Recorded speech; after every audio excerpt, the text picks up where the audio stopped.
Hawaii is a nation, and it's a nation that it's not just a state.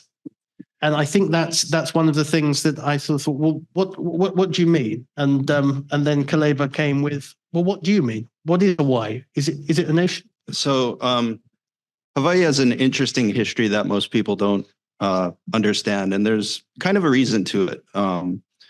We were supposedly annexed by the United States in 1893, but there's actually no treaty of annexation that exists. So we were incorporated into the United States via joint resolution. In saying that, in 1999, the UN reaffirmed that Hawaii is an international state, even though the United States doesn't recognize it as that. We were incorporated into the family of nations under the Anglo-Franco Proclamation in 1843. So we were actually the first non-European state to be recognized as an independent nation. We had, by 1890, over 90 embassies and legations around the world. And so we had diplomatic relations everywhere, even with the United States, 7 different embassies there. And so what is taught in history here oftentimes is that it was a coup d'etat orchestrated by 13 businessmen that overthrew our government, turned it into a republic, and then eventually it was incorporated into the United States in 1900. But what actually stands is that in question is that whether or not the legality behind domestic law in the United States is applicable to an international state, which the United Nations found that it is not. So every year the question comes up and it ends up being vetoed by the United States that Hawaii is an independent country still. So that's how we originally met in a conversation that we had about correcting the historical record in research and academia, which I do as a part of the Smithsonian, which I'm allowed to do because the actual academic standing is there to do it. So, but before we get into it, normally here in Hawaii, we do an introduction of who we are and where we're from. So I'm going to do it. I'm going to reintroduce myself, if that's okay. So aloha kako, o wau Kālewa Correa, no kailua mai au, ka ke nohone au I Waimea, and my hana is in Washington, D.C. So I was born over the Ko'olau Mountains here in a small town, Kailua. It's now pretty known out now. When I was a kid, it was like a small, like quiet town. It's very popular now. But I live in Waimea on Hawaii Island, which is the largest island of our archipelago. And I work in Washington, D.C. Remotely, and I have my entire career for 8 years now. I am the first ever Native Hawaiian curator of Hawaii and the Pacific in the 178-year history of the Smithsonian. So for the last 8 years, I've been working there to recorrect some of the history that exists within the Smithsonian, and I work with the different 19 museums and centers to present information about Hawaii and the Pacific in a way that is correct for the people that live here in the Pacific. So that's sort of who I am and what I do at the Smithsonian. And we do it both nationally in the United States and internationally around the world. So thank you for having me this morning. And I welcome you to the island I was born on, and and a little bit of Hawaiian language there. And so another thing I wanted to do was to have what we're talking about, which is AI and research here. And research is also including education, which is a big part of what I do is educating. So we're going to have our friend ChatGPT-4 tell a story about me and Joe here, but we're going to do it in an endangered language known as Hawaiian Pidgin. So hopefully we're going to pull this off. Aloha, ChatGPT. Would you be able to tell me a story about the CEO of IAFOR, Joseph Haldane, and Kālewa Correa, the curator of Hawaii and the Pacific, talking about large language models, but do it in a Hawaiian Pidgin dialect?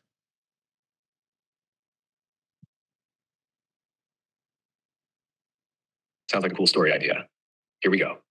Joseph Haldane, the CEO of IAFOR, and Kālewa Correa, the curator of Hawaii and the Pacific, would meet up one sunny day in Hawaii. Day was sitting under a big old palm tree, the ocean breeze gently blowing. Joseph starts talking story. Kālewa, you heard about them large language models? They getting real akamai now, yeah? Kālewa nods, sipping on his pineapple juice. Awe, for real, Kian. They can talk story, write essays, all kindy stuff. Technology, bruh, it's moving fast. Joseph chuckles. I know, right? Imagine using DEM for teach kids or even for preserve our local cultures. Get choke potential. Kālewa agrees.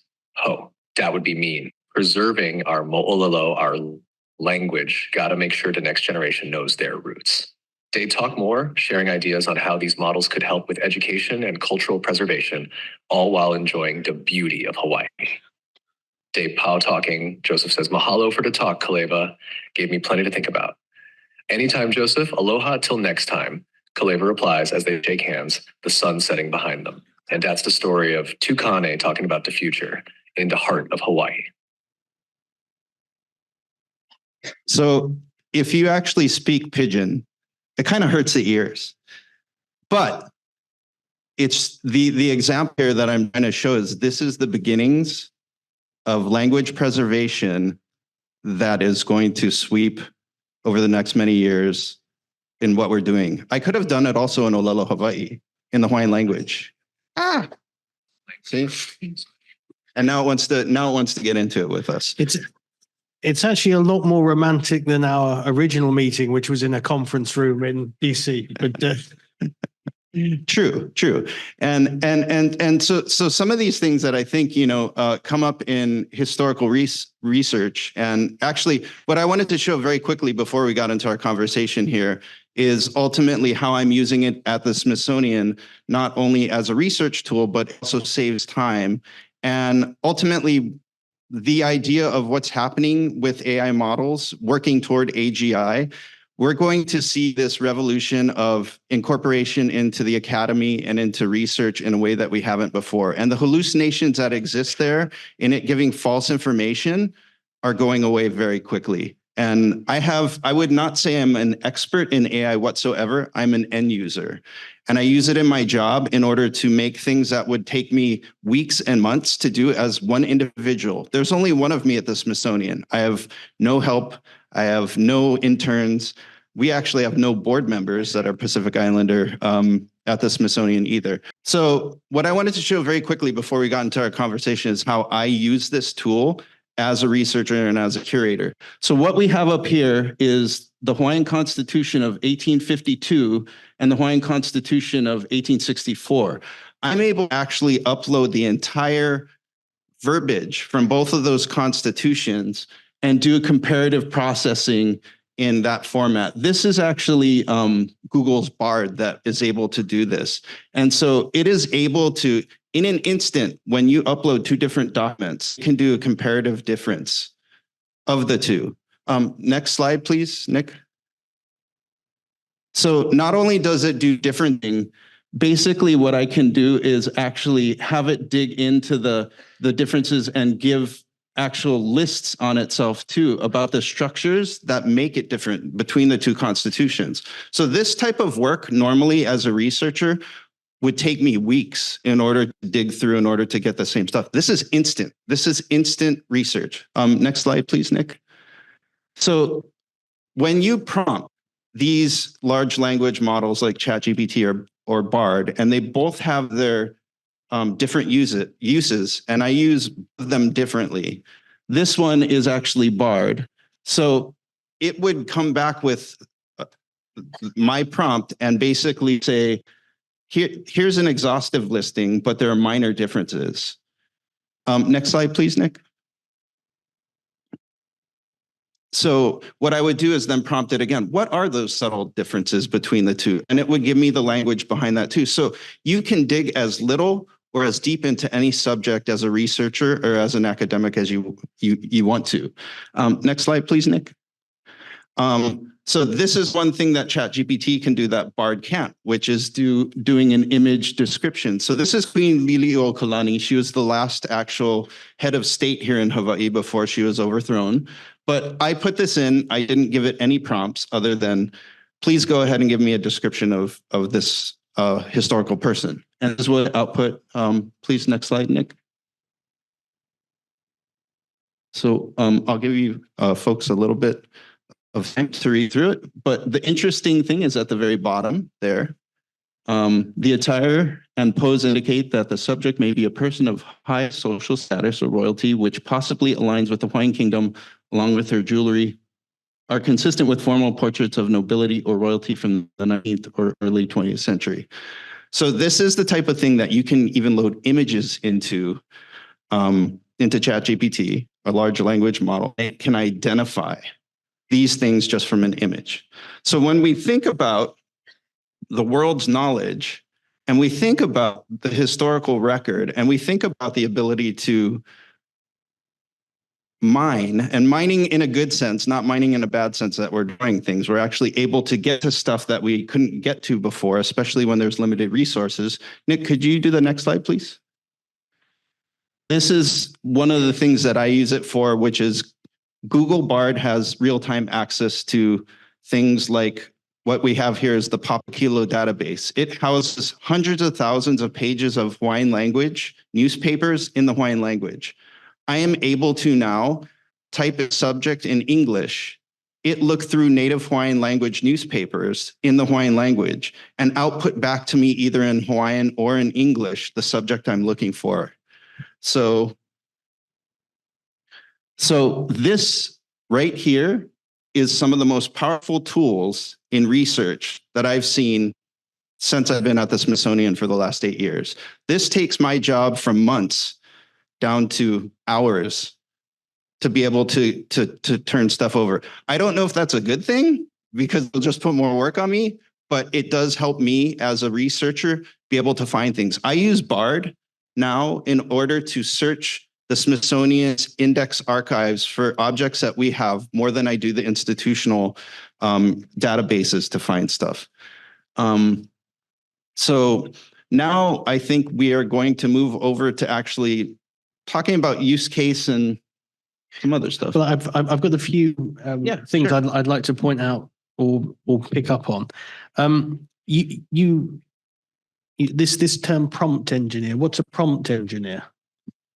That's a good one. Yeah, I guess I'm assuming folks know that what that is. So a prompt engineer is, as we know right now, it's a human that puts in a question, and we ultimately into the large language model. And what we do is we get the result of what we're asking from that. You can go as deep into the question or as surface level as you want. Sort of like when you type into Google Chinese food restaurant and you go to the first one instead of looking exhaustively through it at the reviews or looking at different localities and stuff like that. So right now, prompt engineers are hired individuals by companies that work to reward these models and correct these models at times to basically give output. Okay, so in this, it's essentially you're a questioner. Is that correct? Correct. And you're a questioner. And the quality of the results is going to be is that going to be based on your ability to ask questions well? Is that correct? That is correct. So your depth of knowledge in a field or your depth of knowledge on a subject oftentimes will give you the outputs that you're looking for. So asking a question in a specific way will give you a specific answer. And that's why it's very interesting, these AI models, these large language models, because each person here in this room will ask a question very much differently and get a very different answer. And that's why the idea of either censoring or banning AI within the academic or educational world will never work. And it's because it's so personalized and the output is so different from person to person that you really can't detect how someone uses it. In my interactions with these large language models, I really do feel that it is learning from the way that I'm inputting stuff, and it understands the role that I play as well, because I've also uploaded some of my writings and some of my works into the actual large language model. And so some of the stuff that comes out of it is very much my thought process in it. Okay, I've got a question that's coming to mind here about the concept curation, because you said that part of your job is correcting the record. So that's correcting what had previously been curated. Correct. And first of all, what's a definition of curation that you would ascribe to? Good question. I didn't know what a curator was before I got this job, to be honest.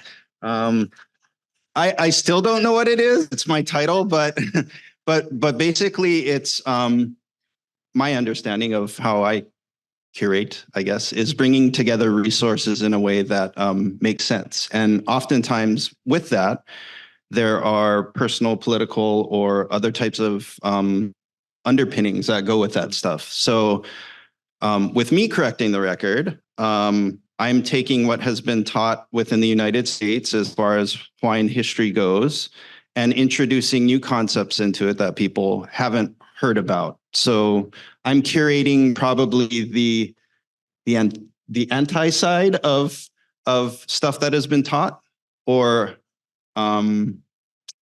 yeah. So okay, so sorry, because this is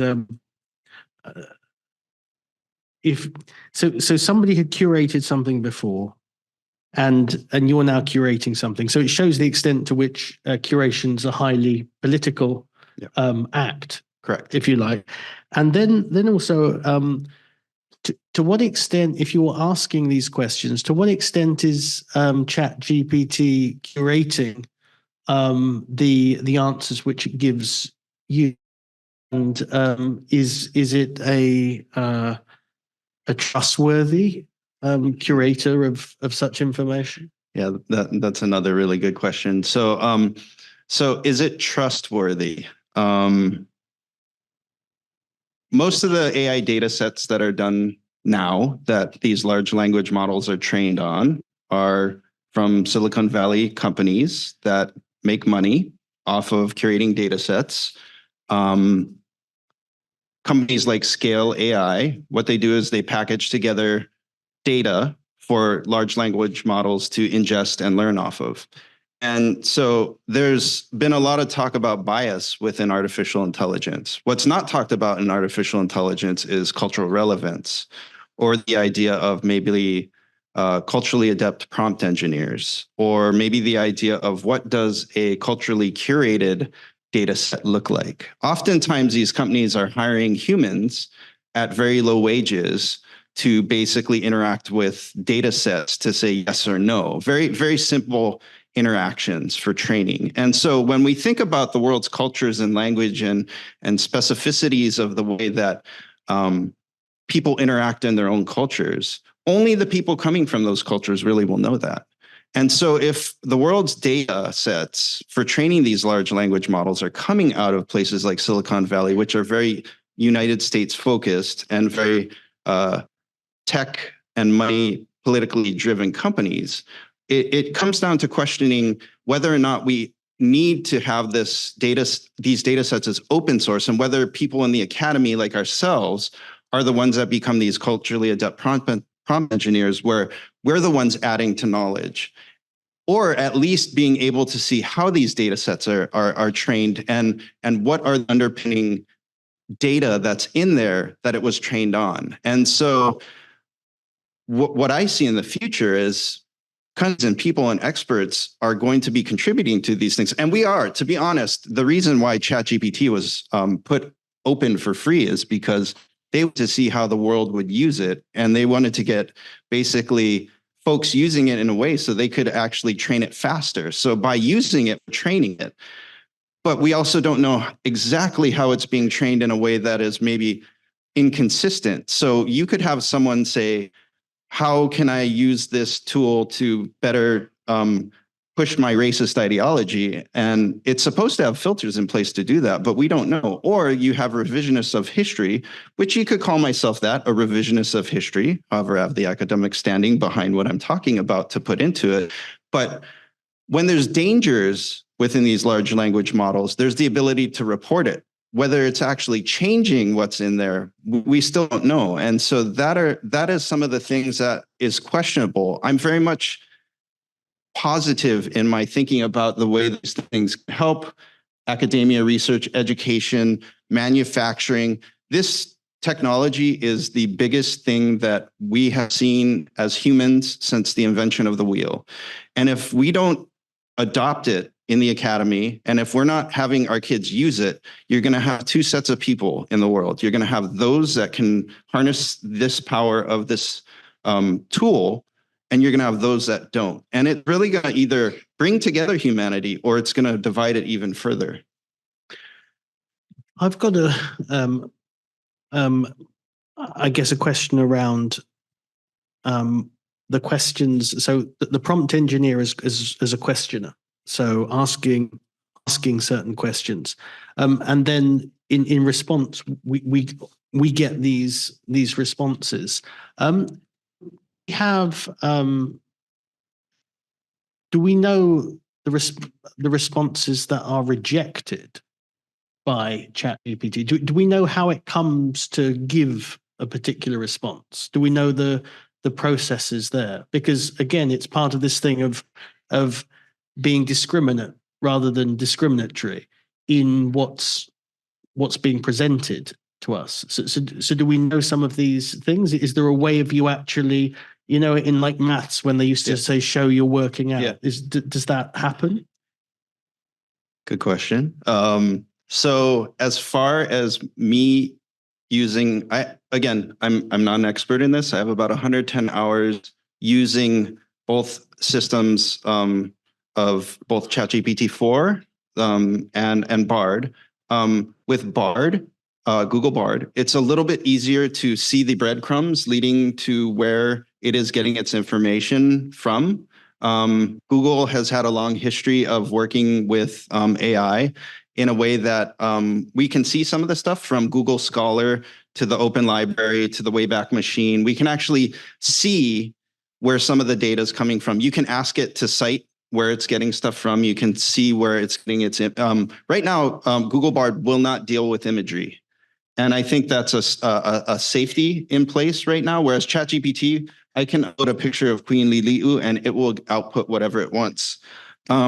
As far as ChatGPT goes and that large language model, it's a little bit more difficult. I have to oftentimes query it many times to see where it is getting its information from. It's gotten much better from the talk that Dr. Mike Menchaca and I did back in January. I feel that a hallucination is something where it gives you just a completely false and makes something up just to get its reward. It's gotten much better, at least on the Hawaiian history side of things. So before, when I would query it and ask it questions, it would just sometimes just make stuff up to give me what I wanted from it. And it's no longer doing that, at least within the Hawaiian history realm. I don't know if that's because humans are correcting it or if it has had new data introduced to it. But yeah, I think there's probably not enough open ability for us to see how it's querying data. One of the main differences between ChatGPT 4 and Bard right now is Bard actually has real-time access to the internet, which ChatGPT doesn't. It's closed access right now. So it stops at a certain date, whereas Bard basically can actually actively aggregate from databases that we use. So an example of this is this Papakilo database. It's put together by the Office of Hawaiian Affairs. And you can ask Bard a question like, do you have real-time access to the internet? And it will say, yes, I do. And I will say, okay, I'm looking for stories about Mauna Kea, a sacred mountain on Hawaii Island. Can you give me all results from the Papakilo database? And it will output that for me. With ChatGPT, it'll say, I'm limited to this date, and it'll output stuff. And so when we think of things like, as a library and information science person back in the day, over here at Manoa, I was kind of told when Wikipedia first came out, like, it's not authoritative. We need to not use it in academia. And there's no way of like revealing the sources behind it. We've seen over the years that Wikipedia has become authoritative, and it's because of the breadcrumbs and the citations that we see in it. I'm thinking that as we use these large language models, AI and or GI, artificial general intelligence, we are going to need to see those underpinnings of data, or it could be we're going into a world that is very hazy at that point. Did you have any more? No, no more slides. Okay, so Yeah. I think maybe we could open this up in the next 20 minutes. First of all, who uses AI within their classrooms or lectures? Who does not? So it's about half and half, I think. So let's with that. Does anybody have any questions or comment they'd like to put to Kālewa? This gentleman over. Could you please wait for the microphone so that people online can hear?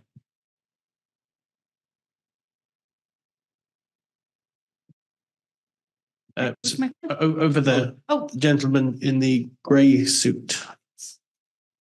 Oh no, I have the mic. Okay. Sir. Thank you. You're welcome. Thank you very much for educating us. And I'm assuming that AI is somewhere. Now, my question is, if you believe that AI is either in a box as a genie or out. Now, you're going to tell me whether it's in a box or out. Do you have any fear? Assuming you do, what is your greatest fear? You want to do it or you want to? Yeah.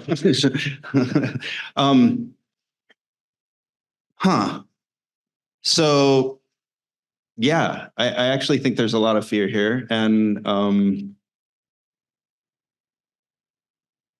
I at the moment, it's something that I can't focus on. You know, my wife actually listens to she's a healthcare provider, and she actually listens to so many AI podcasts, and she tries to get me to listen to them. And a lot of them have 50% are doomsdayer sort of podcasts. And I'm just like, I can't hear it because, you know, right now I'm using it in a positive way in order to further the knowledge coming out of Hawaii. But I would say the greatest fear that you know has been presented with AI, separate from what we're talking about here in education and academia and, you know, research, is the ability to make humans obsolete, which is very possible. I mean, you know, the analogy that I generally use is like potato bugs. Everybody knows what a potato bug is. Nobody usually has anything against a potato bug. If they accidentally get in your way when you're walking and you crush one, you feel bad about it oftentimes, but they're potato bugs.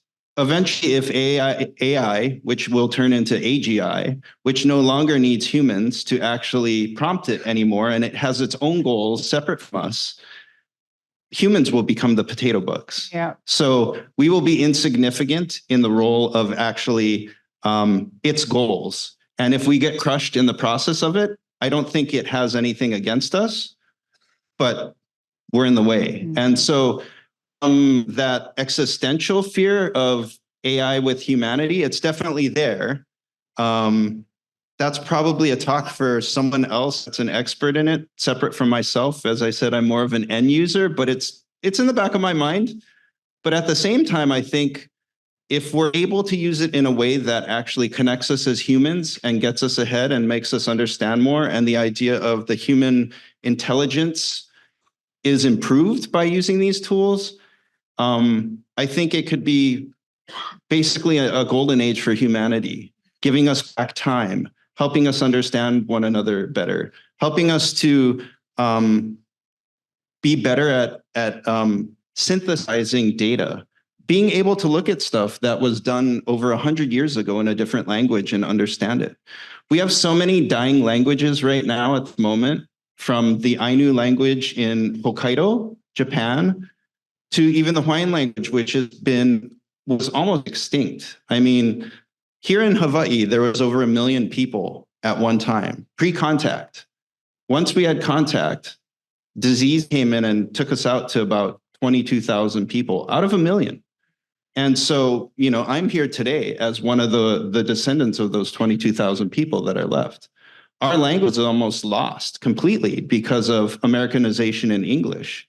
There's a revitalization of the Hawaiian language, but it's through the hard work of Hawaiian language teachers over the last 40, 50 years. And so tools like this that can help the next generation learn and aggregate through the Hawaiian language newspapers is a very positive for me. But at the same time, yes, there's a very existential threat that's there.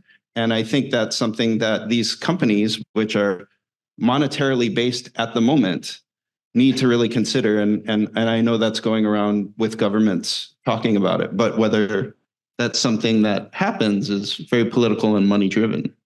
I'm just wondering, to pick up on that point, whether it's a very political act to decide to platform a marginalized voice or an unpopular voice. Do you think that there's in what you're seeing that you are being presented with, because in that slide you had previously, it said, I reckon that this is the descriptive of this particular thing, and it gives what sounds like a very reasonable account of itself.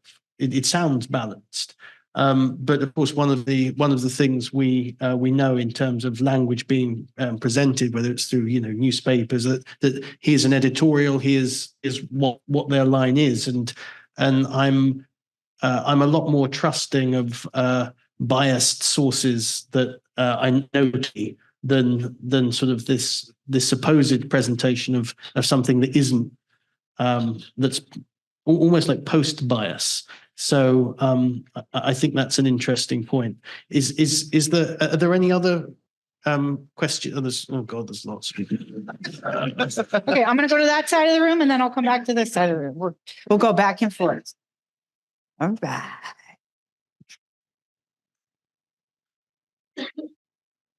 Who was it over here? Myself. Okay, very good. Do we have another microphone? Yeah, that's right. Hi, I was just curious about, because you right now are the one person within the Smithsonian doing this work, and you are an individual using these tools. And I was curious if you had thoughts on how you might see institutions picking this up. I, for instance, think about the National Park Service and the amazing history work they do, and how they traditionally have been pretty underfunded and understaffed. And so in terms of getting institutions to have a tool like this, in terms of would you need to hire people to train? Would you see it being easier to get it to be across people, or would it be difficult? I guess kind of your thoughts on that. Yeah, thank you for that. I actually am seeing the work that I do over the next 5 to 10 years, probably 5 years, going away and transitioning over to this idea of a cultural prompt engineer, where I get incorporated into some sort of way of having something like the Smithsonian, which is considered the United States, heritage of knowledge. These 19 museums in Washington, D.C. are oftentimes thought of as this pinnacle of knowledge. I can tell you, being a Fed and working behind the scenes, like anything, it has its issues, but the institution itself hasn't really even started the conversation as far as I know. I'm on a number of just language revitalization and language justice sort of initiatives right now. AI hasn't come up in anything we've talked about at the moment, but being such a large repository of information, I think that data sets coming out of the Smithsonian, maybe there's a Smithsonian data set that has all the stuff that we already have databased, that's able to be parsed with its own large language model that then feeds into something else. And so, yeah, at the same time, looking at what you're saying, the Park Service itself, which is a great institution, also we have to look at these institutions with both a positive and negative itself. Here in Hawaii, the Park Service has taken very traditional sacred sites and basically taken it and made them into parks. And then they put a narrative over that. And generally the people that serve the Park Service itself are not from here, but then they follow this narrative that's set up by the Park Service. So the idea over time is institutions have the data sets, but there needs to be a way that the data sets are checked against each other.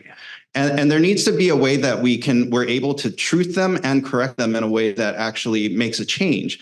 Going back to what Joe was saying about this idea of trusting media and trusting stuff, I've had numerous arguments with ChatGPT, which sounds funny, but I would go back and forth in the beginning, talking about basically what does it look like to be an independent country. And so I would prompt into it over and over this idea of if Hawaii was an independent country, and it would always come back and say, yes, it was. And then I would ask it the question, well, why isn't it now? And it said, well, it was annexed by the United States. And I said, is there a treaty of annexation? And as you go down the prompt and you keep asking it questions, it starts to negate itself. So I'm like, if then, so I mean, when we use logic in the if then, if it was and it didn't have this happen, then it should still be this. And so I've had to like report it and correct it a number of times. So I understand that I'm training it as well. And I'm sure there's other people training it. But from an institutional standpoint, could you imagine if we in the different institutions that we are at actually have our own data sets coming out of our institutions that then feed into the larger understanding of human knowledge and are able to actually cross-check? That is the problem that exists right now, is that the cross-checking of data and information isn't there, but I think it's going to get there very quickly, like very quickly. Any questions over here? There were a few hands up. Thank you. Thank you. Actually, one concern that I have about AI, if it on its impact on the skill sets that we are training for master and PhD degrees for the research. For example, I'm teaching a module research methods for the master degrees. And of course, all of those cross-check and comparative analysis that the ChatGPT or let's say the Google Bard provides, it's part of the skills that we want the applicants to learn as part of their critical thinking and creativity.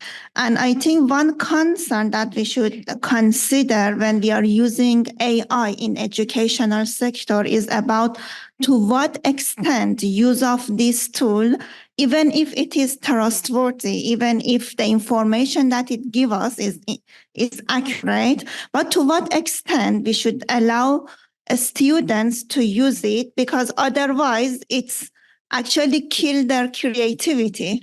So there's two questions in there that, so far. The first one relates to the teaching of research methods in an area where we don't know quite ourselves how to, the how to of that we're struggling with at the moment. And then to what extent should we allow its use? Because here again, one of the big things we have is plagiarism as a constant that we have. Okay, here's what constitutes plagiarism, and then there's the ethical and the legalistic sort of sides involved. So that's there's a couple of questions there which I'll allow Kālewa to do. Yeah, very good question, and it's not even just applying at the university level either. My daughter's school, I have two daughters, one that is 12, one that is 9, and the school that they go to right now is writing a policy on AI, and the policy originally was to just ban it as a use tool. And so I met with the librarian there because she was concerned, and I met with her and I said, there's no way you'll be able to ban this.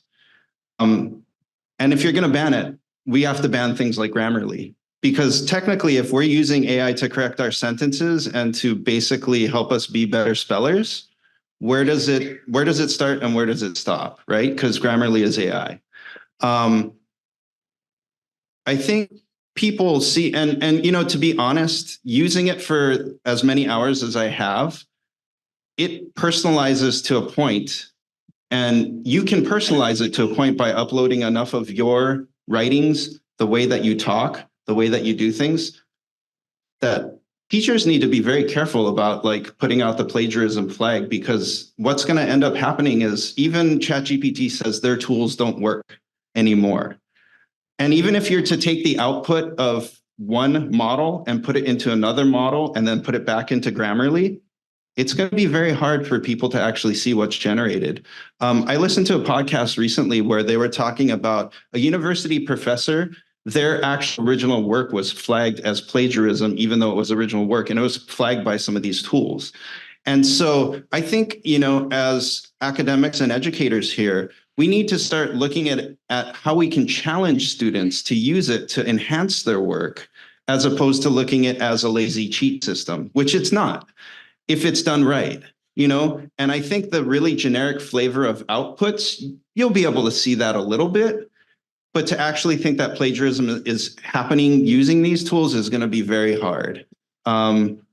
Again, you can have two students using Grammarly and you can actually have sentences turn out to be the same, even though they had different thought processes based upon the algorithm itself. So we need to start thinking about how we're using these tools to challenge the students more. If we can set it up as a challenge system to make their work better, we're just going to get smarter students on the output. So I don't think it's something that we should be looking at as a putting up a firewall. It's something that we should figure out how to harness. And, it's wide open right now. I mean, it's the Wild West using these in academia at the moment.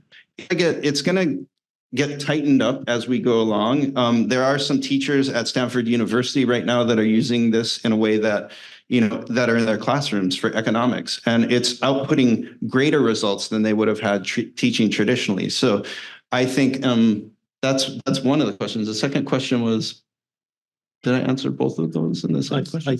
I think you did, actually. Oh, okay. There's another question here. Yeah, Jim. just a quick. I do a lot of this work for the federal government. I'm with the National Institutes of Health part of my time. And the thing we keep emphasizing is calm down. We've got people who are super terrified and super excited. Neither one is appropriate. It's a tool. It's kind of a dumb tool, but if you look at the underlying computer technology, the algorithms are pretty similar to what's running your washing machine. And I'm not really worried about my washing machine taking over the world. But it leads us to the other issue, which is the archivist issue, which is something we call GIGO, garbage in, garbage out. Your washing machine isn't having a political debate about what dirt is. It's just measuring soil levels. So we have to start. I mean, it's just a giant landfill where they're scraping information from everywhere, and it has to be refined.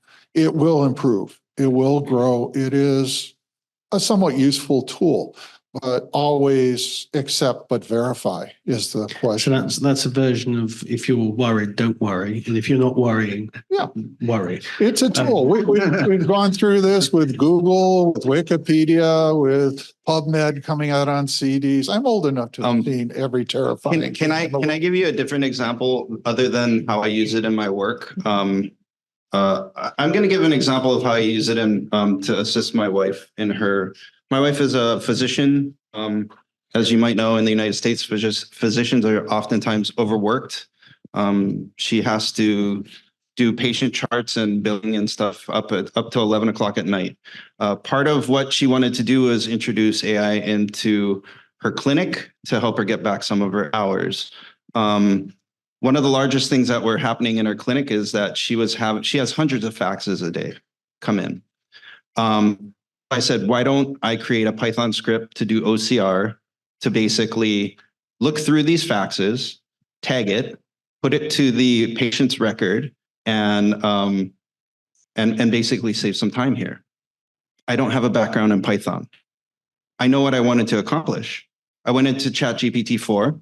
I said, can you help me with a Python script? Yes, it could. I said, here's what I want to do. I want to be able to OCR a fax and do this. It spit out the Python for it. Then I asked it, what is the best place to host this? It said DigitalOcean is a great place to host an API that basically can go into an electronic health record. I went into DigitalOcean. I created an account. I went to the basic tier for $7 a month. Then I was having problems uploading the API. I went back to ChatGPT. I asked it, how do I set this up to basically connect up to the electronic health record and DigitalOcean's API that I'm uploaded? Gave me step-by-step instructions. It connected up with the EHR. And basically within a matter of 25 minutes, I was able to create an OCR program that was able to go through faxes and put it to a patient's record. if you have the idea, you can actually do anything. And that's what makes it a great tool, is if you can think it, you can now do it. A lot of limiting factors that have happened. Yeah, I know that's a classic saying, but some of the things that used to be firewalls to people that had great ideas were maybe the ability to do things or needing to outsource stuff. And I'm not saying this is the end all be all, but this is like very much the beginnings of being able to accomplish anything that you put forward to it. And so another example in that too, to save time within her clinic, is we subscribe to this program called DeepScribe.